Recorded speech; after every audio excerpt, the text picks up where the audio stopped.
जी मेरे बच्चों, तो हमने लास्ट क्लास में जो क्वेश्चन रेस किया था, वो क्वेश्चन हमने ये रेस किया कि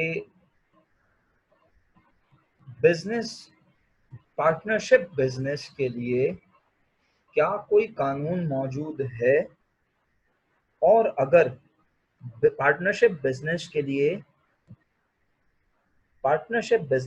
अगर कोई कानून मौजूद है तो उसका नाम क्या है। अच्छा, कानून की जरूरत क्यों पेश आई, ये मोस्ट इंपॉर्टेंट बात है। कानून की जरूरत, देखें, बात को समझने की कोशिश करेंगे तो इस कानून के होने की वजह समझ आएगी। अल्लाह ताला ने कायनात बनाई तो अल्लाह ताला को पता था कि लोग मिसमैनेजमेंट करेंगे, तो अल्लाह ताला ने अपने पैगंबरों के जरिए, अल्लाह ताला ने अपने नेक लोगों के जरिए पैगामात भिजवाए, वही नाजिल की और उसूल व ज़वाबित, कवानीन बताए, जिनको हम फॉलो करके अपनी ज़िंदगी को अच्छे तरीके से गुजारते हैं, सही रास्ते पे रहते हैं। बिल्कुल इसी तरह जब इंसान कोई अपने तौर पर चीज़ें डेवलप करता है, तो इंसान भी उस चीज़ को सही से प्रॉपर काम करने के लिए कुछ असूल, कुछ कवानीन बनाता है। जैसे कि जब आप स्कूलिंग में थे, जब आपकी स्कूलिंग हो रही थी, अब आप हाई स्कूल हैं इस वक्त आपका, पहले आप जब स्कूलिंग में थे 6, 7, 8, 9 क्लास में, तो आपने देखा होगा कि आपके स्कूल के कुछ रूल्स एंड रेगुलेशन हैं जिन्हें फॉलो करना पड़ता है। उसको फॉलो जो नहीं करेगा, उसे प्रिंसिपल जो हैं वो जो है स्कूल से जो है इरिस्टिकेट कर देंगे। वो कहेंगे नहीं जी, आप हमारे रूल्स को फॉलो नहीं करते, तो हम आपको अपने स्कूल में मजीद रुकने की इजाज़त नहीं दे सकते, आपको हम निकाल रहे हैं। अच्छा, इसी तरह आप देखते हैं, मैंने जो अपना लास्ट लेक्चर था उसमें भी ये मैंने बात की थी कि ट्रैफिक का एक कानून मौजूद है, और वो कानून क्या है कि भाई आपने जब रेड सिग्नल हो तो रुकना है, जब ग्रीन सिग्नल हो तो आपने चलना है, येलो सिग्नल हो तो आप रेडी हो जाएं, या फिर ये कॉशन है कि अब आप संभल जाएं, आइदर चलने के लिए या रुकने के लिए, दोनों डायरेक्शन के लिए यूज होता है। अगर आपने कभी सिग्नल को जो है बाकायदा उसको वर्किंग करते हुए नोटिस किया हो, तो red, then yellow and then green, और फिर ग्रीन से वो वापस येलो एंड देन रेड होता है। इसका मतलब यह है कि वो तमाम सिग्नल्स कुछ ना कुछ इंडिकेट करते हैं, और जो उसको फॉलो नहीं करता, या तो उसका एक्सीडेंट हो जाता है, या वो किसी को हिट कर देता है, कोई मर जाता है, और इसका मतलब है कि उसने कानून की खिलाफ वर्जी की। तो वो कानून क्यों बनाया? ट्रैफिक के निज़ाम को सही रखने के लिए। मेरे बच्चों, बिल्कुल ऐसे ही जब दुनिया में लोग कारोबार करें, तो कारोबार का निज़ाम सही रहे, प्रॉपर अंदाज से बिजनेस हो, लोग अपनी चीज़ों को प्रॉपर रखें। अगर कोई तीसरा शख्स कारोबार में आना चाहे, तो बाकी दो लोगों ने, बाकी एक शख्स ने अपने कारोबार की चीज़ों को एक स्टैंडर्ड के मुताबिक, एक रूल्स एंड रेगुलेशन के मुताबिक रखा होगा, तो दूसरा शख्स आ भी जाएगा, कारोबार में पैसे भी लगा देगा, वरना कोई भरोसा ही नहीं करेगा। बात बहुत तवील है, लेकिन मेरी कोशिश है कि मैं टू दी पॉइंट आऊं, और मैं आहिस्ता आहिस्ता समेटूंगा अपनी बात को। लेकिन जाहिर सी बात है, बहुत बड़ा एस्पेक्ट है, ये कोई बहुत छोटी सी बात नहीं है। बस मैं यूं कह दूं कि एक कानून बन गया, तो कानून बनने की बहुत सारी वजूहात हैं। आपके जो पेपर होता है ना, पेपर में जरूरी नहीं कि वो इस तरह का हर सवाल पूछे जो मैं आपको बता रहा हूँ, लेकिन जब आपके पास नॉलेज होती है तो आप अपनी ज़ात में सेटिस्फाई होते हैं। आपको पता होता है कि मेरे पास सब्जेक्ट का बैकग्राउंड है, मेरे पास इस टॉपिक की लॉजिक्स हैं। तो बात यह है कि पार्टनरशिप, जब एक से ज़्यादा लोग जमा होते हैं, अभी देखें इस सवाल का जवाब 3 लोग मुझे दे चुके हैं, विद ड्यू रिस्पेक्ट। किस सवाल का जवाब? कि पाकिस्तान में मिनिमम 2 लोग होंगे, मैक्सिमम 20 लोग होंगे, और ये बात एक कानून में लिखी हुई है, और उस कानून के नाम का जवाब स्टूडेंट मुझे दे चुके हैं। मेरा ख्याल है कि मैं आपको ज़्यादा पकाऊं नहीं, वो नाम लिख ही दूं, है ना। और वो नाम है,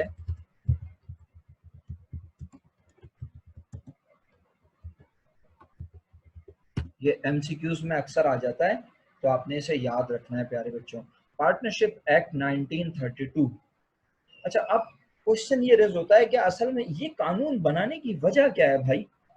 ये कानून क्यों बनाया? जब ट्रैफिक का कानून बनाया वो समझ में आता है कि भाई अगर ट्रैफिक का कानून नहीं हो तो आज आप प्रैक्टिकली देखते हैं ना कि अगर ट्रैफिक थोड़ी देर के लिए सिग्नल बंद हो जाए काम खराब हो जाता है। अच्छा, इसी तरह क्रिमिनल लॉ भी है हमारे मुल्क में, अगर आपने नोटिस किया हो कभी। वैसे तो हमारे यहाँ कानून नहीं है, माजरत के साथ, है ना, हमारे यहाँ कानून सिर्फ जो है गरीबों के लिए होता है, अमीरों के लिए कहाँ कानून होता है। लेकिन बात यह है मेरे बच्चों समझने वाली कि हमारे मुल्क में क्रिमिनल लॉ भी मौजूद है।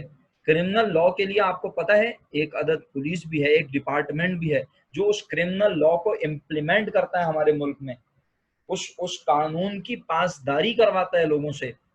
कौन है वो है हमारे यहाँ पुलिस डिपार्टमेंट, जिसको आप हुर्फ आम में कहते हैं काली वाली पुलिस। अजरा मजाक बोल रहा हूँ, कोई बुरा ना माने, किसी के फादरों पता चल रहा है सर इमरान को उठवा लिया, बोला भाई काली वाली पुलिस बोल दिया हमें, अजरा मजाक है मेरे बच्चों, बात समझाने के लिए। अच्छा, इसी तरह ट्रैफिक पुलिस के जो कानून हैं, कवानीन हैं, जो लॉज बने में, वो लॉज किताबों में लिखे हुए, उन उन कवानीन पर अमल दरामद करवाने के लिए भी एक डिपार्टमेंट है। उसे हम हुर्फ आम में कहते हैं सफेद वाली पुलिस, ट्रैफिक पुलिस, है ना, और भी नाम लेते हैं लेकिन मैं यहाँ नहीं लूंगा, क्योंकि देखें किसी की दिल आजारी ना हो जाए, किसी के फादर होंगे, किसी के भाई होंगे, तो मैं बिल्कुल ऐसे वर्ड यूज नहीं करना चाहता, लेकिन आप लोग मुझे मजबूर करते हैं ना इस तरह की बातें करके, तो फिर मैं कुछ ना कुछ बोल देता हूँ। लेकिन बहरहाल प्यारे बच्चों, आप काफी समझदार हैं, आपको पता है कि आप किन किन मशहूर नामों से ये तमाम फोर्सेस पाई जाती हैं। अब आते हैं टू दी पॉइंट बात की तरफ। बात यह है कि अगर हमारे मुल्क में क्रिमिनल लॉ ना हो तो कोई भी राह चलते हुए आपसे मोबाइल छीन ले। अब आप हंस रहे होंगे और बोल रहे होंगे अबे वो तो कोई भी छीन ही लेता है, ये कौन सी नई बात कर रहे हैं आप। बात यह है वो छीन लेता है तो फिर हम जाके जाके बाकायदा थाने में एक रिपोर्ट भी तो लिखवाते हैं। बहुत सारे लोग नहीं लिखवाते हमारे, मैंने पहले ही अर्ज कर दिया आपको कि पाकिस्तान में रहकर पाकिस्तान के कानून को समझाना बहुत बड़ा एक बच्चों के साथ मजाक होता है, क्योंकि कानून हमारे यहाँ नजर नहीं आता, हमारे यहाँ कानून जो उस पर अमल दरामद नजर नहीं आता। मैंने अर्ज किया कानून हमारे यहाँ गरीबों के लिए नजर आता है। तो मेरे प्यारे बच्चों, मैं अपने मुल्क के कानून के फ्लॉज नहीं बता रहा आपको, लेकिन जब मैं किसी चीज को प्रूफ करूंगा तो मुझे बताना तो पड़ेगा ना आखिर कौन सी चीज किस तरह है। तो बात यह है समझने वाली मोस्ट इंपॉर्टेंट कि भाई कोई किसी की जायदाद पे कब्जा नहीं कर सकता, करेगा तो वो क्रिमिनल लॉ के तहत उसके खिलाफ केस करेगा। फिर वो केस के ऊपर बात होगी बाकायदा, और कहाँ बात होगी? वो यकीनन बात होगी कोर्ट में। इसी तरह कोई चोरी करते हुए पकड़ा जाए तो उसके ऊपर क्रिमिनल लॉ लगेगा। बस अब मैंने आपको बहुत बता दिया, इनफ है इतना। अब बात यह है कि पार्टनरशिप एक्ट 1932 क्यों बनाया गया। मैं पहले ही अर्ज कर रहा हूँ, मैं बोलता रहूंगा आप लोग सो जाएंगे, लेकिन मैं चाह रहा हूँ कि मैं जल्द अज जल्द जो है प्रैक्टिकल काम की तरफ आऊं, और डेफिनेटली मुझे आना है। लेकिन देखें ये सब जो मैं कह रहा हूँ ना, ये बिल्कुल वेस्टेज ऑफ टाइम नहीं है, माइंड इट प्लीज। ये सारी चीजें मोस्ट इंपॉर्टेंट हैं, क्योंकि अगर आप ये याद रखेंगे, इनको कहीं अपने पास लिख लेंगे, इन्हें इन बातों को अपने पास कहीं नोट डाउन कर लेंगे, तो आप समझ लें आपके एमसीक्यूज की प्रिपरेशन हो रही है साथ साथ। 20 नंबर के एमसीक्यूज की प्रिपरेशन इसी तरह होती है, लेक्चर को सुनकर इंपॉर्टेंट पॉइंट्स को याद रखकर, बजाय इसके कि मैं पेपर से 1 महीना पहले 15 दिन पहले आपको 500 एमसीक्यूज याद करवा दूं, बोलूं इसका आंसर ये होता है, इसका आंसर ये होता है। ऐसे नहीं हो सकता। तो हर चैप्टर के स्टार्ट में थोड़ी सी थ्योरी हुआ करेगी, वो कभी 1 क्लास की होगी, कभी 2 क्लास की होगी, बस इससे ज्यादा नहीं होगी। और क्योंकि पार्टनरशिप तो 5 टॉपिक्स को कवर कर रहा है, तो अब आप सोचें इसकी थ्योरी तो फिर 6 7 8 दिन चलनी चाहिए, लेकिन मैं नहीं करूंगा। अच्छा, अब हम थोड़ा सा अपनी बात को आगे और बढ़ाते हैं, ठीक है? जी बिल्कुल बिल्कुल। अच्छा, अब बात यह है कि पार्टनरशिप एक्ट आखिर बना क्यों ना। मैं बहुत बहुत लिमिट में रहते हुए बात करूंगा। मैंने अर्ज किया कि मैं 2 रीजन बोलूंगा, तो हो सकता है आप गूगल से सर्च करके अभी मुझे 10 रीजन लिख के भेज दें, बोले ये सारी वजह बनने की। लेकिन बस मैं एक दो पॉइंट डिस्कस करके जल्दी से आगे बढ़ता हूँ, क्योंकि पेपर में जिस हद तक आ सकता है हमें उसी हद तक जाना है। मेरे प्यारे बच्चों, बात यह है कि जब मैं अकेला कारोबार कर रहा हूँ, थोड़ा सा सिनेरियो बना रहा हूँ, आपकी इन्वॉल्वमेंट जरूरी है। जब मैं अकेले कारोबार कर रहा हूँ और मैंने अपने कारोबार में 10 लाख रुपए लगाए हुए हैं, और आप आके मुझसे बोलते हैं नहीं बेटा, बिल्कुल भी मेरा बच्चा बोरिंग चैप्टर नहीं है, बस समझ लें ये जो थोड़ी सी थ्योरी है ना, बस ये आज खत्म होने दें। जब इंशाल्लाह एंट्रीज की तरफ आएंगे ना, आप खुद बोलेंगे कि अकाउंटिंग वैसी ही हो गई जैसे फर्स्ट ईयर में थी। थोड़ा सा आपको ट्रस्ट करना पड़ेगा। बिल्कुल भी बोरिंग नहीं है, लेकिन जाहिर सी बात है ये आप, और मजे की बात तो ये बोरिंग कैसे हो सकता है? आपने तो ये फर्स्ट ईयर में पीओसी में पढ़ा है, तो आपको तो पता होना चाहिए था कि पार्टनरशिप एक्ट 1932 किसी बला का नाम है। लेकिन मैंने अर्ज किया, सिर्फ 3 बच्चों ने मुझे जवाब दिया। बहरहाल इस बात को हम साइड में रखते हैं कि जवाब कितने बच्चों का है। काम की बात यह है कि जब मैं एक अकेले कारोबार कर रहा हूँ, मैंने 10 लाख रुपए लगाए हुए हैं, और आप या मेरा कजन आके मुझसे बोलता है कि भाई मैं भी तुम्हारे कारोबार में पैसे लगाना चाहता हूँ बराबरी की बुनियाद पर, और मुझे भी तुम्हारे बराबर प्रॉफिट लेना है, तो मैं कहता हूँ ठीक है, मैंने भी 10 लाख रुपए लगाए, तुम भी 10 लाख रुपए लगा दो। देखें, दो बेस्ट फ्रेंड होते हैं ना, या दो क्लोज कजन्स होते हैं, तो वो भी आजकल के दौर में अगर आप देखें, तो जब एक दूसरे से पैसे की लेन देन करते हैं ना, तो थोड़ा सा हेजिटेट करते हैं, थोड़ा सा घबराते हैं। किस बात से घबराते हैं? कि खुदा ना खास्ता मेरा कज़न, मेरा बेस्ट फ्रेंड, या ये शख्स, या सर इमरान कहीं हमारे पैसे लेके भाग ना जाएं। ये बड़ी इंपॉर्टेंट बात कह रहा हूं मैं, इस बात को समझने की जरूरत है। इसका मतलब ये हुआ कि जब आप किसी सेकंड पर्सन के साथ जाकर अपने उसके उसके कारोबार में पैसे लगाते हैं, और आप कहते हैं कि आओ यार शराकतदारी करते हैं, पार्टनरशिप करते हैं, दोनों मिल के कारोबार शुरू करते हैं, जो या तो जीरो से स्टार्ट लेते हैं, या अगर कोई शख्स पहले से कारोबार कर रहा है तो हम उसे कहते हैं ठीक है तुम्हारे कारोबार में हम पैसे लगाते हैं। ठीक है, यानी दोनों बातें हो सकती है ना, कि पहले से कोई कारोबार कर रहा है हम उसके कारोबार में पैसे लगाएं, और ये भी पॉसिबिलिटी है कि हम अपना एक दोस्त है हमारा और वो हमें कहता है कि यार मैं बाहर से आया हूँ और मैं बाहर से बड़ा अच्छा एक्सपोजर लेकर आया हूँ और हमें ना पाकिस्तान में कंप्यूटर्स का बिजनेस शुरू करना चाहिए। तो अब हम कहते हैं चलो ठीक है, कितने पैसे चाहिए होंगे? वो कहता है यार 20 लाख रुपए चाहिए होंगे, 10 लाख मैं लगाता हूँ, 10 लाख तुम लगाओ। अब हम जब 10 लाख रुपए लगा देते हैं, तो जब हम 10 लाख रुपए ले जाके कारोबार में रखते हैं, दुकान में रखते हैं, जाके देते हैं अपने दोस्त को, दोनों 10-10 लाख रुपए जमा कर लेते हैं, तो क्या आप जब शाम होगी तो क्या अपने घर नहीं जाएंगे? ये सोचेंगे कि अगर मैं घर गया तो मेरा दोस्त 10-20 लाख रुपए लेके कहीं चला जाएगा पाकिस्तान छोड़ के, या मेरा दोस्त जो है वो अपने घर नहीं जाएगा, वो बोलेगा अबे यार मैं अगर गया तो सर इमरान पैसे लेके भाग जाएंगे। भाई किस तरह से ट्रस्ट डेवलप होगा, किस तरह से भरोसा होगा? कोई तो ऐसा तरीका होना चाहिए ना कि लोग एक दूसरे पे भरोसा करें। अब अगर आप बात करें पाकिस्तान की, तो माजरत के साथ पाकिस्तान में तो हमारे यहाँ बहुत सारे काम बगैर कानून के भी हो जाते हैं। भाई बड़ी गहरी बात कह रहा हूँ, मैं आपसे बार बार बोल रहा हूँ, मेरे पास बोलने के लिए इतना सारा मटेरियल है कि आप सुन सुन के थक जाएंगे, लेकिन क्योंकि ये कमेंट आ चुका है कि सर बड़ा बोरिंग चैप्टर है, तो अब मैं कोशिश करता हूँ मैं टू दी पॉइंट जल्दी जल्दी आगे बढ़ूँ। बात को समझिए, समझने की बात यह है कि जब जब पार्टनरशिप में किसी दूसरे शख्स के साथ किसी शख्स को मिलाकर कारोबार करने की बात की जाए, तो वो कैसे भरोसा करे, मैं कैसे भरोसा करूं कि वो हमारे पैसे लेके भागेगा नहीं? अगर वो पैसे लेके भाग गया तो क्या करेंगे? और फिर मैं दूसरी तरफ क्या अर्ज कर रहा हूँ आपसे कि पाकिस्तान में हमारे यहाँ बहुत सारी चीजों को प्रूफ करना मुश्किल हो जाता है। मेरी बात को आप समझेंगे नहीं, आप जहनी मरीज हो जाएंगे, आप बोलेंगे यार बड़ा अजीबो गरीब लेक्चर देते हैं सर इमरान। देखिए मैं आपको एक मिसाल देता हूँ। दुनिया में कह रहा हूँ, पाकिस्तान भी उसमें शामिल है, लेकिन दुनिया में आमतौर पर आप देखिए कि जब तक आपका लाइसेंस नहीं बनेगा, ड्राइविंग लाइसेंस नहीं बनेगा, आप गाड़ी नहीं चला सकते। इम्पॉसिबल। यानी आप बात कर लें यूके की, आप बात कर लें कनाडा की, आप बात कर लें ऑस्ट्रेलिया की, इवन आप बात कर लें दुबई की, सऊदी अरब की, तो वहां पे भी अगर आपके पास लाइसेंस नहीं है तो आप ड्राइव नहीं कर सकते। और आपने ड्राइव की तो आपको, और वो उन्होंने उसको चेक किया, पकड़ लिया आपको, तो डेफिनेटली आपको सजा होगी। वहां पे ऐसा नहीं है कि 50 रुपए 100 रुपए दिए, 200 रुपए दिए, 500 रुपए दिए और छूट गए। वहां कानून मौजूद भी और उस पर अमल दरामद भी होता है। अच्छा मजे की बात है, क्या हमारे मुल्क में ये कानून नहीं है कि भाई ड्राइविंग लाइसेंस के बगैर जो है आप ड्राइविंग नहीं कर सकते? जी हाँ, अल्हम्दुलिल्लाह हमारे मुल्क में भी मौजूद है। लेकिन इसके बावजूद मैं आपको मोर देन 50% लोग दिखा सकता हूँ ट्रैफिक जो गाड़ियां चला रहे हैं और वो बगैर लाइसेंस के गाड़ी चला रहे हैं, उनके पास लाइसेंस नहीं है या उनके लाइसेंस एक्सपायर हो चुके हैं। इसका मतलब है कानून मौजूद है लेकिन उसको फॉलो नहीं किया जा रहा। मेरे बच्चों, अगर मेरी बात समझ आ रही है तो बस अब बात को आगे लेके बढ़ता हूं। तो इसका मतलब है पार्टनरशिप का कानून भी हमारे मुल्क में मौजूद है। आप अपने कजन के साथ मिलकर पार्टनरशिप शुरू कर लें और आप उसे लीगलाइज ना करें, आप उसे कानूनी ना बनाएं। सर कानूनी बनाने से क्या मुराद है?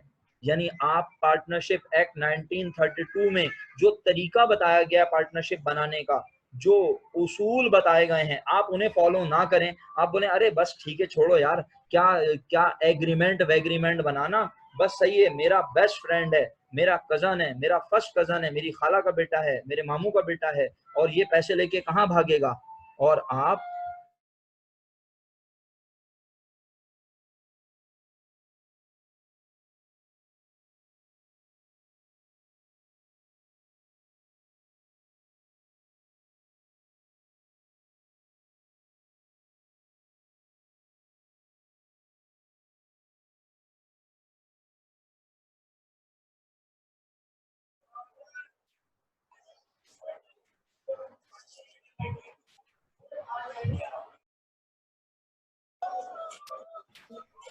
ओके जी, वापस अपनी बात शुरू करता हूँ। बेटा गैर ज़रूरी अपना माइक अनम्यूट मत किया करें, आप लोगों से बड़े अदब से रिक्वेस्ट है, वरना मुझे छोटी सी क्लास जो बच्चों की होती है ना, उसकी तरह मुझे आप सबको परमानेंट म्यूट करना पड़ेगा, फिर अच्छा नहीं लगेगा। मैं चाह नहीं रहा, मैं चाह रहा हूँ शुरू से हमारा एक फ्रेंडली इन्वायरमेंट हो, ताकि आप लोगों को पढ़ने में मज़ा आए, आप लोग अपने घर से बैठ के अपनी प्रॉब्लम मुझसे पूछ सकें, वरना कोई फ़ायदा नहीं होगा। बस मुझे 5 सेकंड और दें, मैं पानी पी लूँ ज़रा।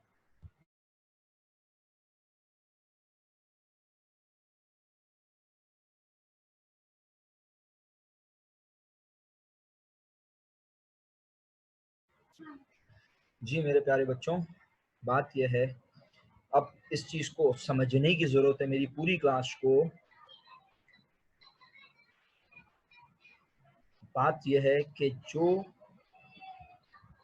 शख्स पाकिस्तान में अपने दोस्त अपने कज़न के साथ पार्टनरशिप करे और कोई एग्रीमेंट ना बनाए, कोई लीगल डॉक्यूमेंट ना बनाए, और बस ऐसे ही जुबानी उसको पैसे देके बोले अरे यार ठीक है, मैं तो, आप जैसे आप बोलें कि भाई मैं तो बड़ा मसरूफ इंसान हूँ, मेरे पास तो टाइम वाइम नहीं होता, ऐसा है, आप अपने कज़न को पैसे दें और बोलें ये लो 10 लाख रुपए यार, और तुम ना बस कारोबार शुरू कर दो, मैं कभी कभी आके देख लिया करूंगा कि क्या हो रहा है, प्रॉफिट है लॉस है क्या है, और तुम कारोबार चलाओ, बस मुझे तुम पे भरोसा है।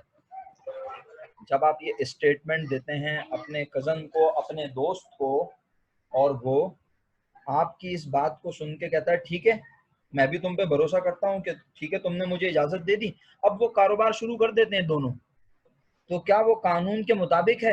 अरे कौन सा कानून, उन्होंने तो किसी कानून पे अमल दरामद ही नहीं किया। ये तो बिल्कुल वैसी ही मिसाल हुई कि लाइसेंस बना नहीं था, 18 साल के हुए नहीं थे, या 18 साल के अगर हो भी गए थे, लाइसेंस नहीं बना था लेकिन गाड़ी चलानी शुरू कर दी।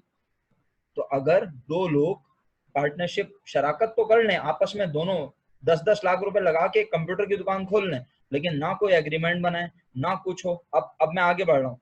अब क्या हुआ, दोस्त ने 1 डेढ़ 2 साल के बाद बताया भाई दुकान तो बहुत नुकसान में जा रही है, और ऐसा है कि बस अब मैं कारोबार नहीं चला सकता, और अब दुकान बेच रहे हैं। तो उसने बोला चलो ठीक है बेच दो यार, 10 लाख रुपए लगाए थे, 7-8 लाख रुपए तो मिल जाएंगे ना, नुकसान हुआ है। अब जब वो दुकान बेचता है तो कहता है भाई दुकान बिकी है बिलफर्ज 5 लाख रुपए में, और 2.5-2.5 लाख रुपए आ रहे हैं हमारे हिस्से में। बस बात को समझने की जरूरत है सब बच्चों को। तो आप तो भाई फौरन ही चौड़े हो जाते हैं और बोलते हैं ये क्या मजाक है, अबे 10 लाख रुपए लगाए थे, 1 साल के अंदर अंदर तुमने 7.5 लाख रुपए तबाह कर दिए, क्योंकि आपके पास तो टाइम नहीं था ना, आप तो मसरूफ इंसान थे, आप दुकान जाते ही नहीं थे। तो आपने बोला कि तुमने क्या किया ऐसा कि कारोबार बिल्कुल तबाह हो गया, ऐसा भी क्या किया कारोबार के साथ? तब आपका कजन या आपका दोस्त कहता है भाई मैंने तो ईमानदारी से कारोबार चलाया है, और बस कारोबार नहीं चला, तबाह हो गया, अब क्या करूं?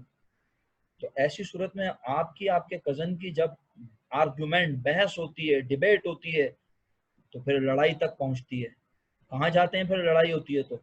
थाने जाते हैं, कोर्ट जाते हैं, कोर्ट आपकी बहस सुनता है। अब कोर्ट आपसे फौरन पहला सवाल करता है, कोर्ट आपसे पहला क्वेश्चन करता है क्या, कि लाइए जी, आप दोनों ने मिलकर कारोबार शुरू किया था, लाइए कारोबार मिलकर शुरू करने का सबूत दीजिए, क्या आपके पास कोई डॉक्यूमेंट है? तो आप कहते हैं नहीं जी, ये तो मेरा बेस्ट फ्रेंड था या है, तो मैंने तो इस पे अंधा भरोसा किया था। तो जज साहब कहते हैं मुबारक हो, आपने भरोसा किया, तो बस अब आपने चोट खा ली है, हम कुछ नहीं कर सकते, क्योंकि आपने कोई कानूनी तकाजे। राफिया आपको सवाल करना चाह रही हैं? अच्छा, तो जज साहब कहते हैं जनाब, आप लोगों ने कोई कानूनी तकाजे पूरे नहीं किए, तो मैं क्या करूं? अब इस सूरत में मेरे पास कोई हल नहीं है, मेरे पास, जी बेटा कुछ कहना चाह रही हैं अक्सर? बेटा इस तरह अगर सब बच्चे अपने आप को 1 बाय 1 अनम्यूट करेंगे तो मेरे पास सिवाय इसके कोई हल नहीं है कि मैं आप लोगों को म्यूट कर दूं, माजरत के साथ। ठीक है, बहुत शुक्रिया। तो अब मैं आगे बढ़ता हूँ अपनी बात को लेके। समरी ये है तमाम बातों की कि भाई पार्टनरशिप कानून बनने की बुनियादी वजह यही है कि जब 2 लोग, 3 लोग, 4 लोग लड़ते हुए कोर्ट पहुंचे और उन्होंने जाके बोला कि भाई हमने आपस में एक कारोबार किया और अब उसमें हमें मसले मसाइल आ रहे हैं, इसने मेरे पैसे खा लिए, इसने मेरे पैसे बर्बाद कर दिए, तो जज साहब अब किस किस कानून के तहत फैसला सुनाएं? क्या उसने चोरी की है? क्या उसने डकैती की है? नहीं ना, चोरी डकैती थोड़ी हुई है यहाँ पे, ना किसी की जान ली है, ना किसी को मारा है। तो अब जज साहब किस बुनियाद पे फैसला करें? तो जज साहब किस बुनियाद पे फैसला करें, इसके लिए पाकिस्तान में एक लॉ मौजूद है, एक कानून मौजूद है, और उस कानून का नाम है पार्टनरशिप एक्ट 1932। अब मैं आपको ये कानून नहीं पढ़ाऊंगा, सिर्फ मैं इसकी जनरल नॉलेज दे रहा हूँ और तेजी से आगे बढ़ता हूँ क्योंकि अब टाइम खत्म होने की तरफ जा रहा है। इस कानून में बिल्कुल यूं समझ लें, मैं बहुत बहुत ही जो है ना एक संजीदा जुमला कहने जा रहा हूँ, इस जुमले की, आप इस जुमले की गहराई तक जाएंगे आपको मेरी बात समझ आ जाएगी।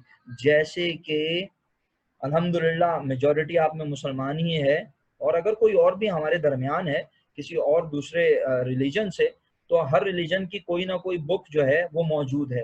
तो जैसे अल्हम्दुलिल्लाह इंसान की पैदाइश से लेकर उसके मरने तक के बारे में कलाम पाक में बता दिया गया, एक एक चीज बता दी गई कि पैदा किस तरह हुआ और मरेगा किस तरह और इस दरमियान क्या होगा और उसके बाद क्या होगा और उससे पहले क्या होगा, सब कुछ बता दिया अल्लाह पाक ने, पूरा निजाम बता दिया।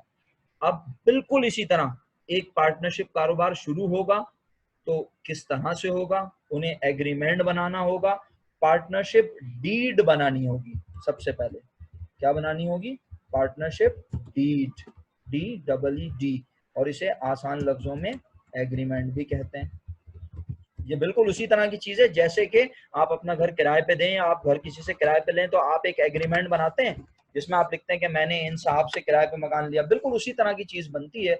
और बाकायदा इसे गवर्नमेंट के ऑफिस, जो डिप्टी कमिश्नर का ऑफिस होता है, वहां जाके डीसी ऑफिस से, नोटरी पब्लिक से इसको बाकायदा अप्रूव करवाया जाता है। यानी ऐसा नहीं होता कि आम कागज उठाया रजिस्टर का और उसके ऊपर लिख के आपने बोला एग्रीमेंट हो गया, मुबारक हो, चलो भाई पार्टनरशिप हो गई। नहीं मेरा बच्चा, इसके लिए लीगल पेपर यानी बॉन्ड पेपर जो होता है उसके ऊपर ये पूरा एग्रीमेंट टाइप होता है। एग्रीमेंट में एक एक चीज लिखी होती है कि कारोबार में अगर कोई नया आएगा तो इजाजत लेके आएगा, इसी तरह कारोबार में मैं इतने रुपए लगाऊंगा, मेरा मेरा फ्रेंड या मेरा कजन इतने रुपए लगाएगा, हम इतने इतने रुपए प्रॉफिट बांटेंगे। कारोबार में अगर कोई छोड़ के जाएगा तो क्या तरीका कार होगा, कारोबार में अगर कारोबार को खत्म करना होगा तो क्या तरीका कार होगा। In simple words, partnership business के शुरू होने से लेकर पार्टनरशिप बिजनेस के खत्म होने तक तमाम चीजें मौजूद हैं इस पार्टनरशिप एक्ट 1932 में। आपको समझ आई मेरी बात? यस और नो? मैं आपको ये कानून नहीं पढ़ाऊंगा, मैं सिर्फ आपसे ये पूछ रहा हूं कि आपको मेरी बात समझ आई कि पार्टनरशिप एक्ट है क्या। पार्टनरशिप एक्ट एक पूरा ज़ाब्ता हयात है। जैसे अल्लाह ने इन मुसलमानों के लिए एक किताब दी और उस कलाम पाक, उस पाक कलाम में अल्लाह पाक ने पूरा ज़ाब्ता हयात बंद कर दिया इंसान का। ठीक है, बिल्कुल इसी तरह पार्टनरशिप इंसानों का बनाई हुई एक चीज़ है। अल्लाह ने पार्टनरशिप के बारे में अगर कहीं जिक्र किया होगा तो बिल्कुल किया होगा। सही है, मैं कोई आलिम फाजिल इंसान नहीं हूँ कि मुझे कलाम पाक की बहुत ज़्यादा डिटेल हो, लेकिन मैं आसान लफ्जों में कह रहा हूं कि अगर पार्टनरशिप में, पार्टनरशिप के शुरू होने से लेकर आखिर तक अगर किसी चीज के बारे में जानना चाहते हो तो उसके बारे में पूरे कानून मौजूद है। हमने इस कानून को नहीं पढ़ना प्यारे बच्चों, लेकिन कानून की चंद इंपॉर्टेंट बातें जहां जहां चैप्टर में आएंगी मैं बताऊंगा आप लोगों को, और जब मैं बताऊंगा तो आपको नोट करनी होंगी, आपको याद रखनी होंगी। बस आज का आखिरी सवाल जो मैं अब रेस कर रहा हूँ और उसके बाद फिर ये खत्म हो जाएगा अल्लाह के हुक्म से। अगली क्लास जो हम शुरू करेंगे अल्लाह ने चाहा इंशाअल्लाह, वो हमारा फॉर्मेशन ऑफ पार्टनरशिप का टॉपिक शुरू हो जाएगा। यानी जब पार्टनरशिप अब शुरू होगी, यानी पार्टनरशिप जब बनेगी तो कैसे बनेगी? मैं और आप कारोबार में पैसे लेकर आएंगे तो ही बनेगी ना। या आप अपने घर बैठे बैठे बोलेंगे बस मैंने 10 लाख रुपए लगाए, मैं बोलूंगा हाँ मैंने भी 10 लाख रुपए लगाए और बस अब हवा में हमारा कारोबार बेहतरीन चल रहा है। नहीं हो सकता ना, अजीब सी बात है और गरीब सी भी बात है। तो ऐसी बातें नहीं करनी चाहिए। कारोबार में जब तक हम फिजिकली कुछ लगाएं नहीं, कारोबार शुरू नहीं हो सकता। यानी ये हवाई फायर वाला मामला नहीं है कि आपने बोला बस भाई मेरे तो कारोबार चल रहे हैं, ये बड़े बड़े कारोबार चल रहे हैं। कारोबार शुरू ही कब होगा? जब मैं अपनी जेब से अपने घर से कुछ उठा के कहीं लगाऊंगा। दो चमाट लगाऊंगा नहीं, क्या लगाऊंगा आप सब बहुत अच्छे से जानते हैं। इसके बारे में मैं अगली क्लास में बात करूंगा। मेरा आज का आखिरी सवाल यह है आप लोगों से, पार्टनरशिप एक्ट के आगे ये लिखा है 1932। आखिर ये 1932 का मतलब क्या है? ये 1932 का मतलब है कि ये पार्टनरशिप का कानून 1932 में बना।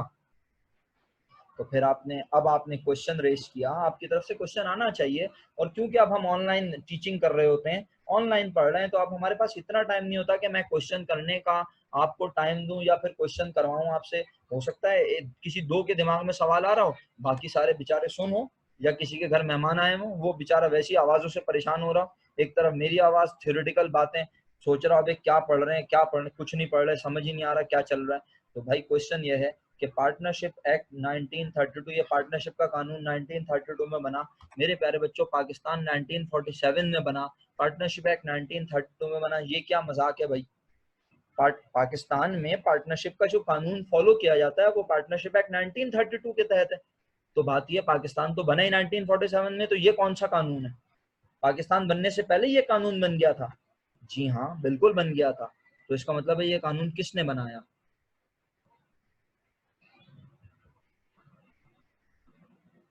Okay, it was passed by Indian legislature, Indian parliament. जी, करेक्ट आंसर है। आपको याद होना चाहिए, इंडिया और पाकिस्तान के बनने से पहले इंडियन पार्लियामेंट थोड़ी थी, बर्रे सगीर था। और किसकी हुकूमत थी? अंग्रेजों की हुकूमत थी। सही है। तो अंग्रेजों ने ये कानून बनाया हुआ था, अंग्रेजों ने ये कानून बनाया और बर्रे सगीर में ये कानून नाफिज था। आज भी इंडिया में पार्टनरशिप एक्ट 1932 मौजूद है और वो इसे फॉलो कर रहे हैं। तो बड़ी माजरत के साथ अगला जुमला थोड़ा सा अजीब है। हम वो कौम है कि हम अपना पार्टनरशिप का कानून नहीं बना सके। हमें तकरीबन बने हुए मोर देन 80 ईयर्स, ऐसा ही है, 80 ईयर्स हो गए, यानी तकरीबन 90 ईयर्स हो जाएंगे आफ्टर 22, यानी मोर देन 80 ईयर्स हो गए हमें। 47 से, बल्कि नहीं 80 तो ज्यादा ही बोल दिया, मेरा ख्याल है मैंने अप्रोक्स 80 इस तरह से कुछ है ना, 70 to 80 ईयर्स अगर हमें हो गए हैं, तो मेरे बच्चों हम अपना पार्टनरशिप का कानून नहीं बना सके। बात समझ रहे हैं आप लोग?